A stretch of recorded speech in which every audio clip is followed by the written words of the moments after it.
Talk to any concrete professional and they'll tell you the number one rule of concrete is this: it's pretty much guaranteed to crack. But not all cracking is considered equal, and there's a way to reinforce concrete to minimize its negative impacts.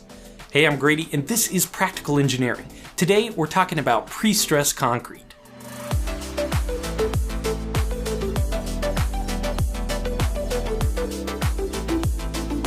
This video is sponsored by Dashlane. Never forget a password again. More on that later. Despite its excellent qualities as a structural material, concrete has some weaknesses too. One that we've discussed in previous videos is that it has almost no strength against tension. Concrete can withstand a tremendous amount of compressive stress, but when you try to pull it apart, it gives up easily. Concrete's other weakness is that it's brittle. It doesn't have any give or stretch or ductility. Combine these two weaknesses and you get cracks. Concrete loves to crack. And if you're designing or building something made of concrete, understanding how much and where it's going to crack can be the difference between the success and failure of your structure. To understand how engineers design reinforced concrete structures, first we have to understand design criteria, or the goals of the structure. The obvious goal that we all understand is that it shouldn't fall down. When a car drives over a bridge and the bridge doesn't collapse, the structure is achieving its design criterion of ultimate strength. But in many cases in structural engineering, avoiding collapse actually isn't the limiting design criteria. The other important goal is to avoid deflection or movement under load.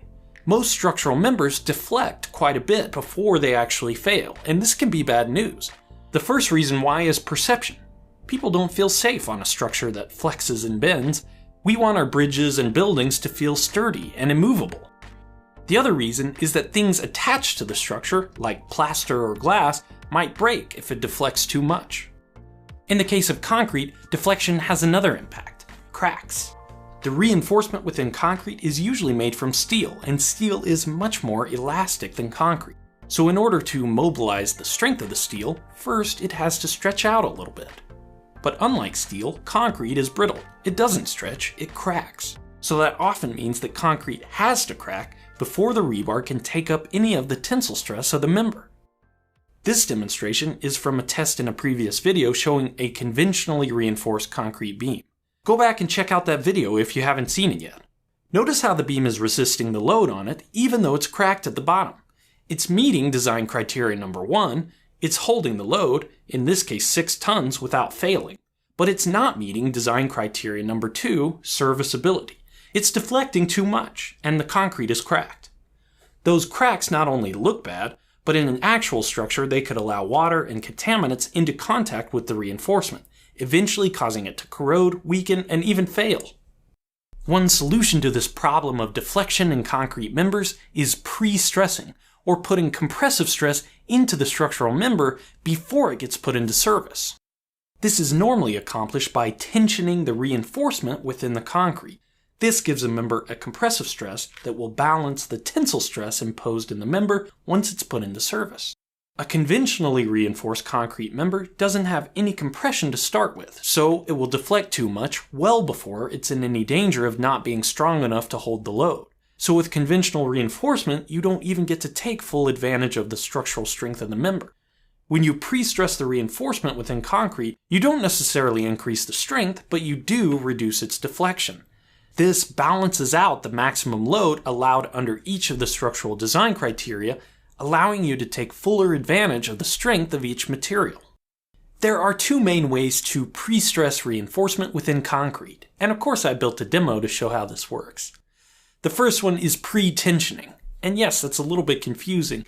It's pre-stressed because the steel is stressed before the member's put into service, but pre-tensioned because the steel is stressed before the concrete cures. To make this work, I had to build a little frame to go around my concrete beam. This frame will hold the steel in tension while the concrete cures. I installed threaded rods through the mold and frame, and then tensioned these rods by tightening the nuts. I tried to use the pitch of the ringing to get them at around the same tension, and you can see how much my frame is flexing from the force in these steel rods. The other method for pre-stressing steel is post-tensioning. In post-tensioning, the steel is stressed after the concrete cures, but still before the member is put into service. In this beam, I cast in smooth plastic sleeves in the mold. The steel rod can slide easily within these sleeves. Once both molds were prepared, I filled them up with concrete. And I finally got a construction-grade concrete vibrator as well. This machine helps get all the air bubbles out of fresh concrete before it cures, a process called consolidation. After the concrete's had some time to cure, it's time to test the beams out. On the pre-tension beam, I can unscrew the nuts and take off this frame. Because the concrete hardened around the bolts, the steel rods are still under tension inside the beam. I put it under the hydraulic press for testing, and the results are easy to see. In a conventionally reinforced beam where the steel is simply cast into the concrete without any tension, cracks start forming at around 4 tons. In the pre-tension beam, the cracks didn't appear until double that force, at around 8 tons.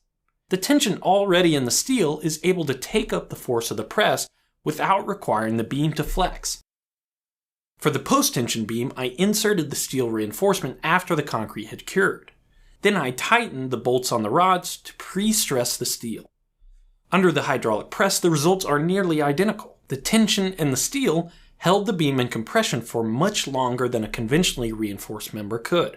Of course, the cracks eventually appear, but it takes much more force before they do. That's because adding force to the beam isn't necessarily creating tension at the bottom, but simply reducing the compression that's already been introduced through the tension in the steel rods.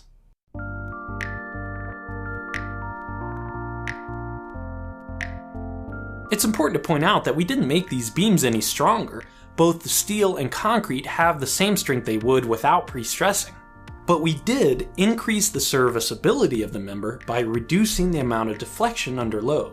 Of course, none of these examples actually failed because of the reinforcement, and that wasn't the point of this demo, but it's still fun to test everything to failure. Pre-stressed concrete is used in all kinds of structures, from bridges to buildings to silos and tanks. It's a great way to minimize cracking and take fuller advantage of the incredible strength of reinforced concrete. Thank you for watching, and let me know what you think. Thanks to Dashlane for sponsoring this video. I've been the victim of at least 10 major online data breaches in my life, including Facebook, LinkedIn, and Equifax. Obviously, all those passwords have been changed, but if I was reusing the same password for all my online accounts, any data breach could give people access to my bank accounts, health records, and everything in between. Dashlane simplifies online security and password management by seamlessly integrating into your browser and syncing between any kind of device automatically. And it's more than just a password manager. Dashlane warns you if stolen personal information is found in a data breach, can help you change passwords without going through a maze of web page settings, and has dark web monitoring and a VPN. I've been using Dashlane for a while now, and I really enjoy the peace of mind knowing my online accounts each have their own password that I don't have to try and remember on my own. Support this channel and visit dashlane.com/practicalengineering to sign up for free. Use promo code practicalengineering to get 10% off a 1-year premium subscription. Again, thank you for watching, and let me know what you think.